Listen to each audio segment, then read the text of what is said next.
तो ये हमने एक लेआउट क्रिएट कर लिया जिसमें एक टेक्स्ट व्यू है, और जो भी हमारी हेडिंग होगी वो हम इस टेक्स्ट व्यू के अंदर डिस्प्ले करवा देंगे। तो यूँ हमारी हेडिंग आएगी और इसके आगे फिर बाकी के आइटम्स होंगे। अब यहाँ पे एक थोड़ा सा चैलेंजिंग पार्ट है। अगर आपको याद हो तो ऑन क्रिएट व्यू होल्डर वो फंक्शन था जिसके अंदर हम बताते हैं कि वो कौन सा लेआउट है जो कि हमने रिसाइकलर व्यू में मल्टीपल टाइम्स डिस्प्ले करवाना है। वो एक सेल जो है, वो एक सेल किस किस्म का लेआउट होगा।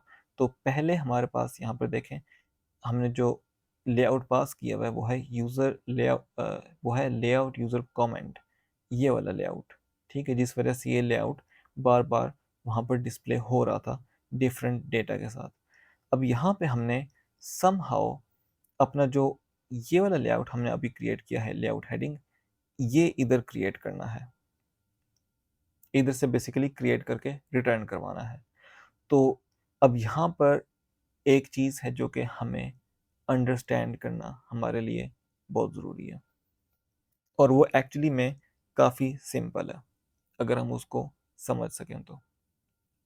आपने ये देखा होगा कि आपको ऑन क्रिएट व्यू होल्डर में दो पैरामीटर्स पास किए जाते हैं। एक पेरेंट जो कि यूज़ होता है कॉन्टेक्स्ट गेट करने के लिए, जिससे आप लेआउट को इन्फ्लेट करवाते हैं, और एक व्यू टाइप। ये व्यू टाइप क्या चीज़ है? तो ये बेसिकली आपको एक डिफरेंट तरह के इंटीजर्स पास करता है डिपेंडिंग अपॉन योर रिक्वायरमेंट।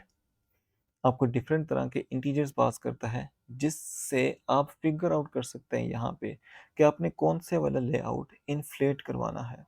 ठीक है, तो इसकी वैल्यू अगर लेट से 1 है तो आप ये वाला लेआउट इन्फ्लेट करवा रहे हैं। अगर इसकी वैल्यू 2 है तो आप लेट से ये वाला इन्फ्लेट करवाएंगे, एंड सो ऑन। तो अब सवाल ये उठता है कि इसकी वैल्यू हमें कैसे पता चलेगी कि इसकी वैल्यू क्या है? तो उसका कंट्रोल भी एंड्रॉयड वालों ने आप ही को दिया हुआ है। एंड्रॉयड में जिस तरह यहाँ पे ये डिफरेंट फंक्शंस हैं जो कि हमने ओवरराइड किए हुए हैं, इसी तरह से एंड्रॉयड वालों ने रिसाइकल व्यू के अडाप्टर के अंदर एक और फंक्शन बनाया हुआ है जिसको भी हम ओवरराइड कर सकते हैं। ये वो फंक्शन है जिससे आप व्यू टाइप फिगर आउट कर सकते हैं कि व्यू टाइप क्या होनी चाहिए। तो अब मैं आपको वो फंक्शन दिखाता हूँ।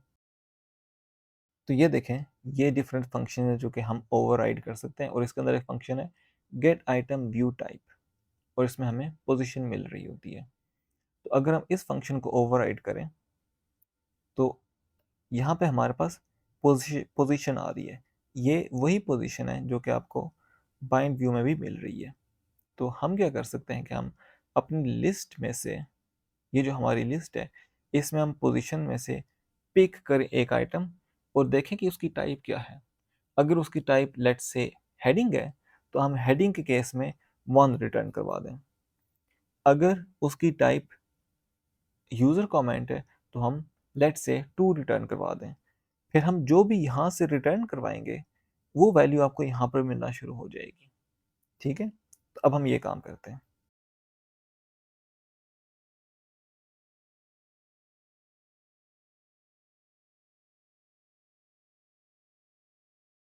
ओके, तो ये मैंने बेसिकली इसको बता दिया कि आइटम, जो भी पोजीशन हमें मिल रही है यहाँ पे, उस पे आइटम पिक की जाए, और फिर देखेंगे क्या आइटम हेडिंग टाइप का है। अगर हेडिंग टाइप का है तो फिर रिटर्न कर दें 1। एल्स इफ आइटम अगर यूज़र कमेंट टाइप का है तो रिटर्न कर दें 2। और अगर वो इन दोनों में से किसी का भी नहीं है तो लेट से रिटर्न कर दें -1। इस -1 को की ऐसे ज़रूरत नहीं पड़ेगी क्योंकि हमें पता है कि इस लिस्ट के अंदर इन दो के अलावा कोई और टाइप का डेटा नहीं है। अगर कोई और टाइप का डेटा आएगा तो उसको हम यहाँ पर बाद में हैंडल कर लेंगे। इसको मैंने थोड़ा सा कंसाइज करके लिख लिया है, लेकिन ये बेसिकली है ये चीज़। ये बेसिकली इस तरह की चीज़ है कि आइटम की हेडिंग, अगर आइटम की टाइप अगर हेडिंग है तो 1 रिटर्न करें। आइटम की हेडिंग, आइटम की टाइप अगर यूज़र कमेंट है तो 2 रिटर्न करें, वरना -1। अच्छा, वही आपको ये भी कह रहे हैं कि इसको आप वैन में भी कन्वर्ट कर सकते हैं, तो चले हम इसको वैन में कन्वर्ट कर लेते हैं। हाँ, अब ये प्रॉबली ज़्यादा नीट हो गया। हाँ, नहीं अब डेफिनेटली ज़्यादा नीट हो गया। सो आइटम अगर हेडिंग टाइप की है तो 1 रिटर्न करे, यूज़र कमेंट किया तो 2 रिटर्न करे, वरना -1 रिटर्न करे। इसने और कौन सा कंसाइज कर दिया इसको। ओके, अब हम अपने नेक्स्ट स्टेप पे आते हैं। हमने यहाँ से पोजीशन की बेस पे ये तो फिगर आउट कर लिया कि हेडिंग कौन सी है और यूज़र कमेंट कौन सा है। अब हम नेक्स्ट चीज़ पे आते हैं कि यहाँ से हमने व्यू कौन सा रिटर्न करवाना है, व्यू होल्डर।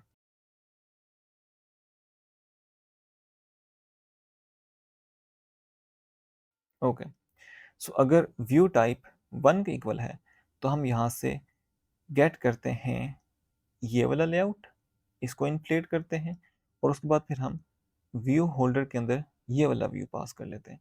व्यू होल्डर जो है हमारा, अगर आपको याद हो, इसके अंदर टेक्स्ट टेक्स्ट इसके अंदर डेट, टाइम, नेम, कमेंट्स और ये सारा कुछ मौजूद था।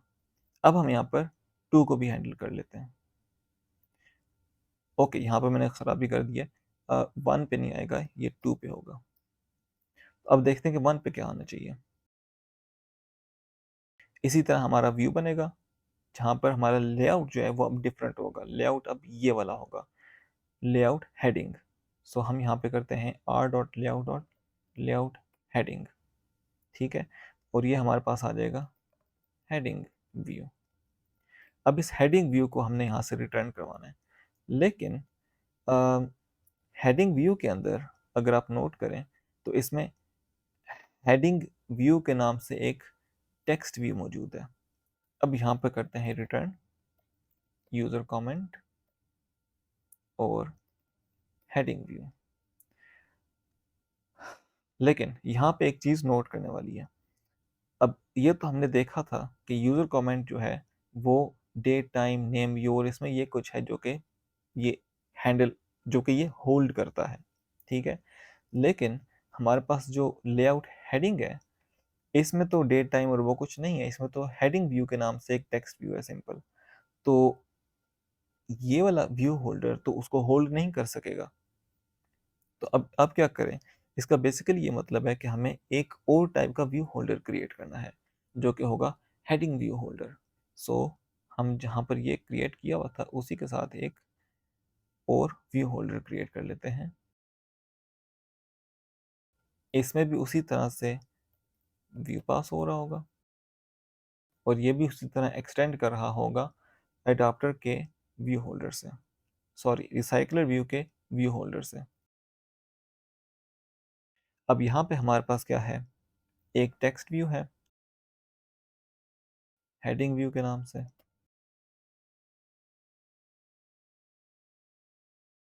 तो ये हमारे पास एक नई क्लास बन गई, जिस एक नया व्यू होल्डर बन गया जिसके अंदर वो वाला टेक्स्ट व्यू मौजूद है जिस टेक्स्ट व्यू के अंदर हमने हेडिंग रखनी है। तो अब हम इस व्यू होल्डर को यहाँ से रिटर्न करवाएंगे।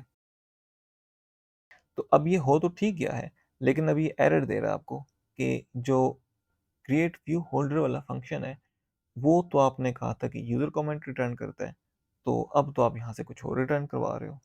तो अब ये बेसिकली इशू है ऊप लेवल पे, जिसको हम बहुत इजीली सॉल्व कर सकते हैं। देखें, ये भी हमारे पास एक्सटेंड कर रहा है व्यू होल्डर से और ये भी एक्सटेंड कर रहा है व्यू होल्डर से। तो हम अगर इसको रिप्लेस कर लें व्यू होल्डर से तो ये भी एरर नहीं देगा, because heading view holder is a view holder and user comment view holder is also a view holder. तो ये दोनों इधर से इजीली पास हो जाएंगे। तो अब हम क्या करते हैं कि यहाँ पे जो हमारा अडाप्टर है इसको कहते हैं कि आपने यूजर कमेंट व्यू होल्डर पे नहीं सिर्फ रहना, आपने हर किस्म के व्यू होल्डर को हैंडल करना है। सो व्यू होल्डर यहाँ पे चेंज आएगा।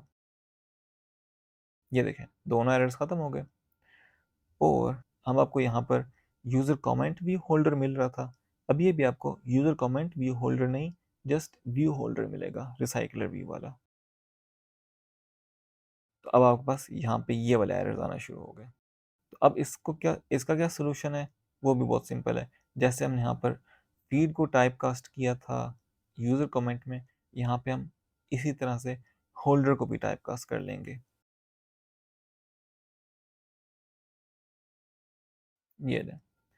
तो अब हमने इसको ये बता दिया कि यूज़र को यूज़र कमेंट व्यू होल्डर में टाइप कास्ट करके आगे इस्तेमाल करें, तो इसके वो एरर्स सारे ख़त्म हो गए। अब ये हमें पता है कि जब भी इधर से जो आइटम रिसीव होगा आपको, अगर उसकी टाइप यूज़र कमेंट है, तो डेफिनेटली यहाँ पर जो होल्डर है हमारे पास वो यूज़र कमेंट व्यू होल्डर होगा, क्योंकि हमने ये चीज़ यहाँ पर मेक श्योर की है। अगर आपके पास टाइप हेडिंग है, तो फिर अगर आइटम जो है आपके पास इस पोजीशन पे वो यूज़र कमेंट टाइप का है, तो आप टू रिटर्न कर रहे हैं, यहाँ पे आपको टू मिल रहा है। टू के केस में आप हमेशा क्रिएट कर रहे हैं यूज़र कमेंट व्यू होल्डर। तो जब भी आपके पास टाइप यूज़र कमेंट होगी, जैसे कि यहाँ पे टाइप जो है आइटम की वो यूज़र कमेंट है, तो आपके पास होल्डर हमेशा view holder type user comment view holder type का होगा। तो हम यहाँ पर इसको बगैर किसी फिक्र के कास्ट कर सकते हैं, हमें ये कभी भी टाइप कास्ट इश्यू यहाँ पर नहीं देगा। अब हम आते हैं दूसरे व्यू होल्डर पे। तो ये हमारा हेडिंग व्यू होल्डर क्रिएट होके हमने यहाँ से रिटर्न करवा दिया। तो यहाँ पे अब आते हैं कि जब फीड यूज़र कमेंट टाइप का नहीं है तो क्या करना है। बल्कि इसको ऊपर ही लिखते हैं। अगर फीड हेडिंग टाइप किया है तो फिर होल्डर को टाइप कास्ट कर दें हेडिंग व्यू होल्डर में, और उसके बाद आपको होल्डर में से ये हेडिंग व्यू वही वाला टेक्स्ट व्यू मिल गया जो कि ये टेक्स्ट व्यू था। ठीक है, तो इसके अंदर हम क्या सेट कर लेंगे, फीड। अब फीड भी ज़ाहिर है हेडिंग टाइप का है, तो इसके अंदर से आपको क्या चीज़ मिलेगी, हेडिंग। और ये वो वाली स्ट्रिंग है जो कि हमने अपनी क्लास में स्ट्रिंग बनाई थी, और इसको हम कर लेते हैं एल्स, ताकि अगर वो इस पे चेक कर ले तो इसको ये इफ़ दोबारा चेक करने की ज़रूरत ना पड़े। अगर ये ट्रू हो तो बाकी सारे एल्सेस को वो स्किप कर दें। अब अगर हम इसको एग्जीक्यूट करें तो हमें कुछ ना कुछ नज़र आना चाहिए। अब देखते हैं कि ये क्या करता है। बल्कि अभी एक एरर दे रहे हैं यहाँ पे, ये एरर, ओ अच्छा, ये एरर बेसिकली दे रहे हैं कि अगर टाइप 1 है तो आपने बता दी क्या रिटर्न करो, 2 है तो आपने बता दी क्या रिटर्न करो, लेकिन अगर इनके अलावा कुछ हो तो आपने नहीं बताया। तो हम यहाँ पर सिंप्लिसिटी के लिए कर लेते हैं एल्स, कि अगर 1 है तो ये रिटर्न करें, और अगर 1 के अलावा कुछ है तो ये रिटर्न करें। तो अब एरर ख़त्म हो गया। अब देखते हैं ये एल्स क्या कह रहा है, return can be lifted out. इसमें से जो रिटर्न यहाँ पे भी लिखा हुआ था और यहाँ पे भी लिखा हुआ था, इसने इन दोनों को उठा के इधर से बाहर कर दिया। तो ये थोड़ा सा सिंपल हो गया। ओके, अब हम इसको अगर एग्जीक्यूट करें तो हमें कुछ ना कुछ नज़र आना चाहिए। तो अब देखिए हमारे पास सबसे पहले एक हेडिंग आ रही है, पॉजिटिव कमेंट्स, और ये हमारे वो कमेंट्स हैं। और उसके बाद फिर हमारे पास एक नई हेडिंग है नेगेटिव कमेंट्स की, और उसमें फिर ये दो कमेंट्स हैं, और फिर न्यूट्रल कमेंट्स हैं, और उसके अंदर मजीद कमेंट्स हैं, और हमारा डेटा ख़त्म। ठीक, तो इस तरह से आप एक ही लिस्ट के अंदर दो डिफरेंट तरह के व्यूज़ पास ऑन कर सकते हैं।